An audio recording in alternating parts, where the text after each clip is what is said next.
I love that music. It's like being in Hollywood. And I know many of you have come from California.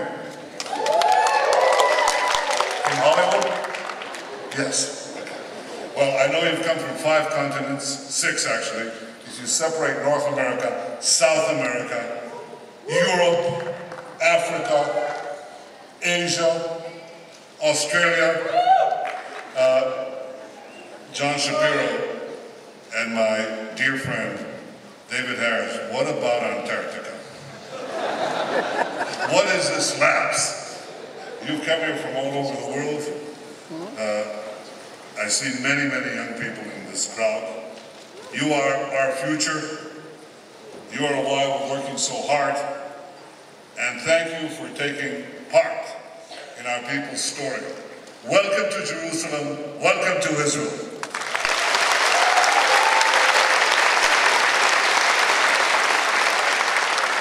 David Harris has been a magnificent leader. He is truly committed to the future. To the future of Israel, to the future of our bond with so many around the world, Jews and non-Jews alike. And I'm very grateful for that broad representation that exists here today. You've been doing terrific things, David. And the most important thing you should do is stay.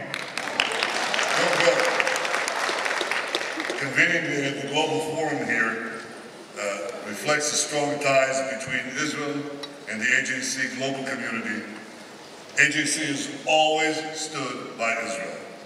The AJC was the first American Jewish organization to establish a full-time office in Jerusalem 60 years ago. We like it when people establish offices and embassies in Jerusalem.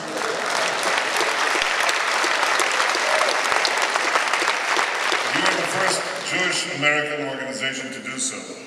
And we in Israel are deeply grateful for your steadfast support, consistent support over the years. You do that with passion, with conviction. You defend Israel's fundamental rights. You combat anti-Semitism. You mobilize support for democratic values.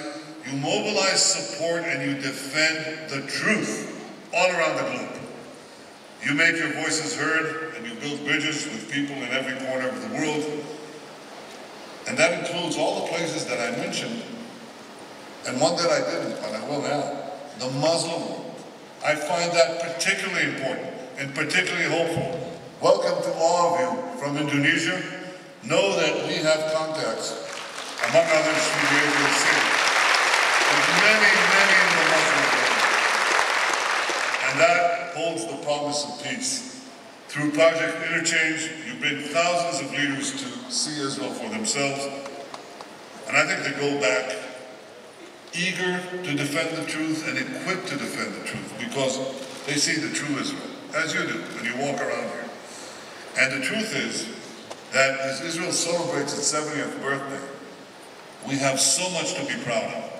Now, I just received statistics from the IMF, the International Monetary Fund. Israel has just overtaken Japan in per capita income. Israel has overtaken the EU average in per capita income. And it'll take us a couple of years, I'm not competing with anybody, but I think we're going to catch up to Britain and France because we're that close. It's a vibrant society, vibrant economy. Now, you might want to know also that our unemployment rate today is the lowest it's been since we started measuring it in 40 years under the current system. It's 3.8%. Still has a few percentage points to go. And you might say, well, you have this amazing success. We liberated our economy, we gave room and birth for the ingenuity of our people, our young people. And they make fantastic things in technology. You're all aware of that. Israel is the quintessential innovation nation. That's what we do. We innovate, and the future belongs to those who innovate.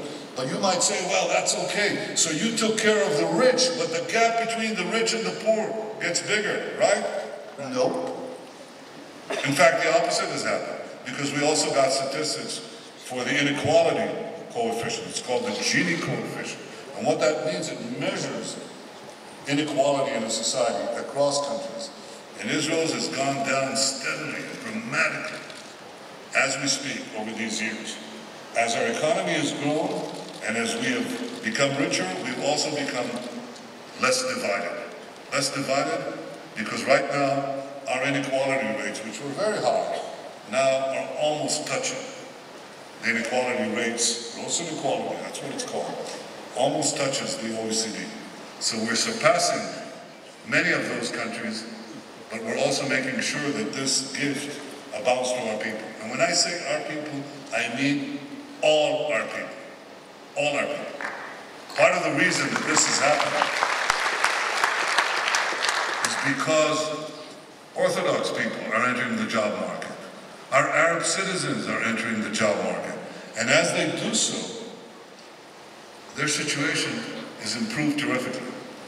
But I'm proud because of Israel is doing all this and because it's the only state in the Middle East that has free and fair elections. I know, I've been through 4 of them. 5 actually, I won 4 last one. There's only one state in the Middle East where Jews, Christians, Muslims, and others enjoy equal rights and freedom of worship guaranteed by law. And that's how it will always stay.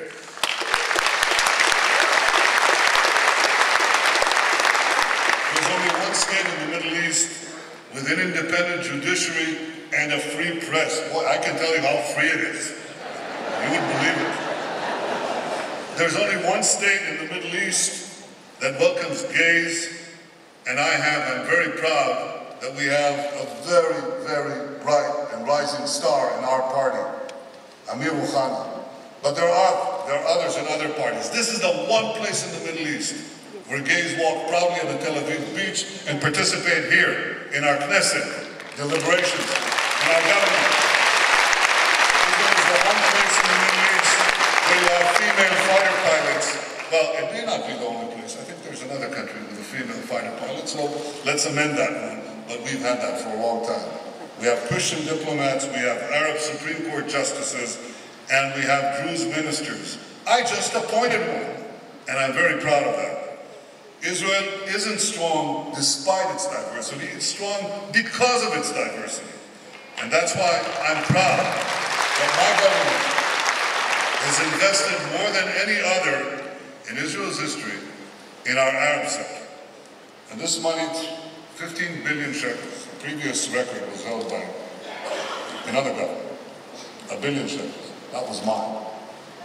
We went a considerable distance beyond that. We went to 15 billion shekels.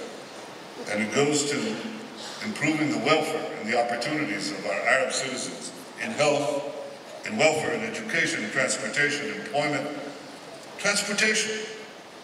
To have public transport routes in Arab villages, in Arab communities, that allows women to go to work. It allows them to get an education. It allows them to improve their lives. Israel has even got a pilot program now to teach Arabic, starting in the 5th and 6th grade.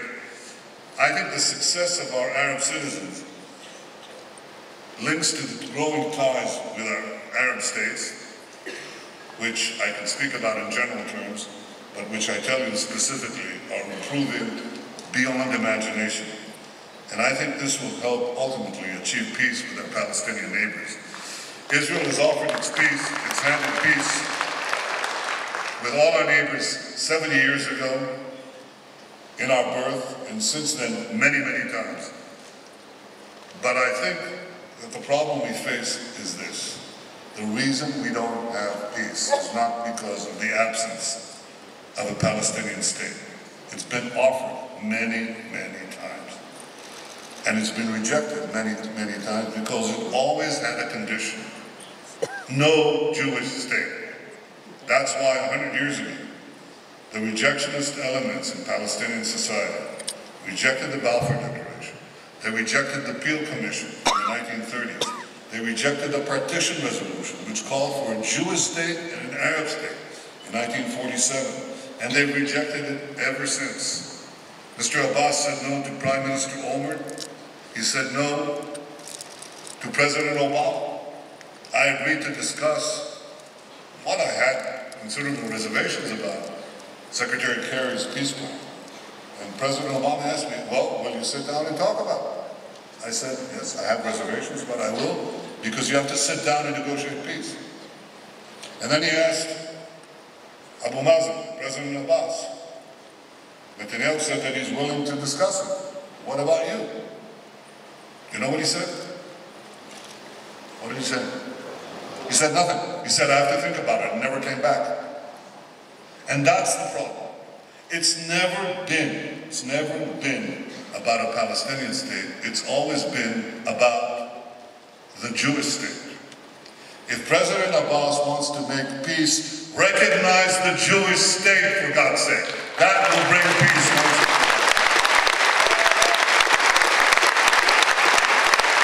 Imagine what would happen if President Abbas did not invest hundreds of millions of dollars each year in paying terrorists and the families of terrorists who murdered innocent people. Imagine that he invested this in the project of peace. Imagine that they invested it in Ramallah, or for that matter in Gaza. Imagine what this would do. And I think it would change the world. The Palestinians could aspire to become scientists and doctors. Instead, they erect statues to mass murderers. That's what they have. Do you see that here anywhere? No. It's never been about a Palestinian state. It's always been about the Jewish state. Recognize the Jewish state, stop paying terrorists, and invest in peace. And I'm proud that Israel has made peace with our neighbors who have genuinely sought peace. Our peace treaties with Egypt and Jordan have stood the test of time, many tests. And despite many, many threats, we've not only kept our vibrant democracy, which is a tremendous achievement. Not one day was Israeli democracy threatened. But we also never stopped aspiring to achieve peace with our neighbors. Even though those who rise to destroy us, they may disappear, but somebody else comes. And currently, the great threat to us and to the entire Middle East comes from the theocratic tyranny in Iran, in Tehran. We resisted. For a long time, we resisted it alone. But we spoke for others. When I spoke up against Iran's efforts to destroy Israel and Iran's efforts to achieve an arsenal of nuclear weapons, I was told by many Arabs, tell them. I said, I am telling them. What about you? Why don't you tell them? Well, finally, they do. Now, preventing autocratic regimes with ideological, radical Islam as their fundamental creed, preventing them from getting nuclear weapons is very important. Dangerous regimes should denuclearize. We know that in 2 days, President Trump will meet Kim Jong-un. I think the entire world, as we do, prays for the success of this effort. Now imagine that President Trump would come back with some deal. And Britain, France, and Germany would applaud it. And South Korea and Japan would say that it endangers their existence. You'd think you'd listen to this, right? So the same thing happened with the Iran deal. This deal was applauded by many in the international community who are not in the missile range of Iran. But Israel and Saudi Arabia and others said this deal will ultimately give Iran a nuclear arsenal, and they will use it first against us, and then with the long-range missiles that they're building, and that the deal doesn't prevent them from building, against everyone else. So I think, as I told my friends in Europe this week, when Israelis and Arabs agree on something, pay attention. They must know something. We are committed to preventing Iran from ever acquiring nuclear weapons. We're committed to rolling back Iran's aggression in the region we will not let Iran entrench militarily in Syria to threaten Israel as they openly say they will. We are acting in self-defense, but in so doing, we're also protecting the entire world from Iran's aggression, and we will continue to do so.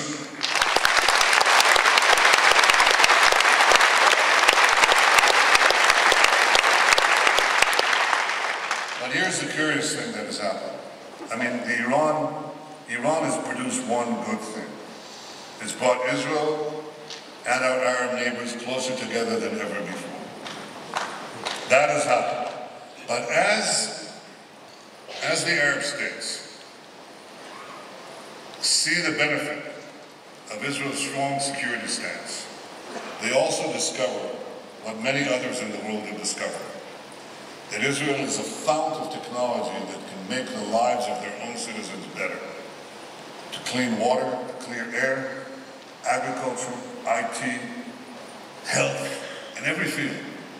And this same discovery, this dual discovery, that Israel can help you against the risks of terrorism, and Israel has prevented dozens and dozens of terrorist attacks in dozens and dozens of countries, more than any other country in the world.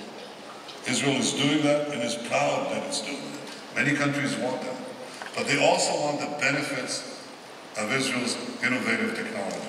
And so what we see as a result of these two things, as they merge, is that Israel is enjoying unprecedented diplomatic relations with countries of the world.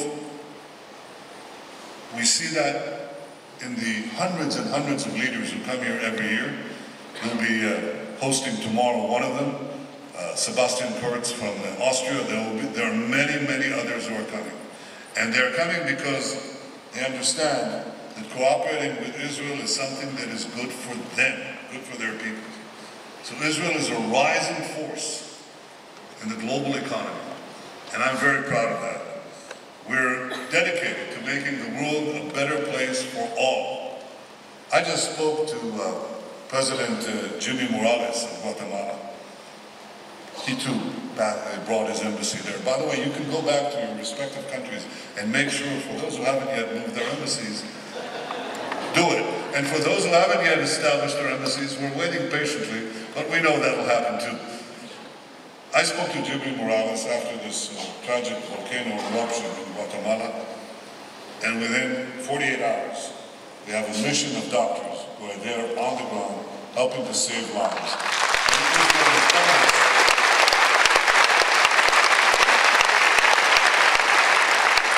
In Haiti, in Mexico, in the Philippines, you name it. Truly a light unto the nations. This is the true face of Israel. You see Iran sending these delegations? No. You know, when they had this horrible earthquake in Nepal, the biggest delegation, except India, which is nearby, India is a little bigger than Israel. But Israel's delegation to Nepal of doctors and rescue workers was the second largest in the world. This is the true face of Israel.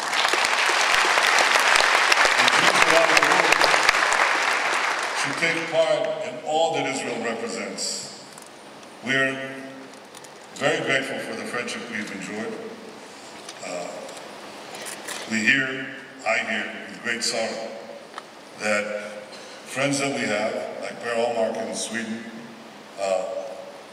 who just died, we had no better friend, but we have a friend in the great public intellectual Charles Krauthammer, who is now on his deathbed.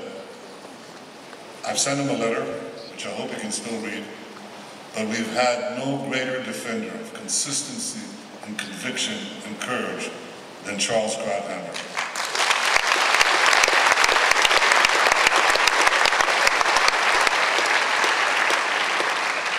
We remember our friends, we respect our friends, and we're gathering many, many new friends.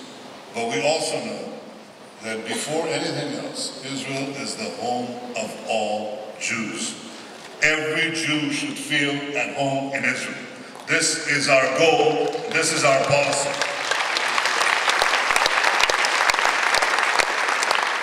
And that's why I hope you'll visit the pluralistic prayer space of the Western Wall. You should visit it. We're enlarging it. We're making it accessible so anybody can pray at the Western Wall.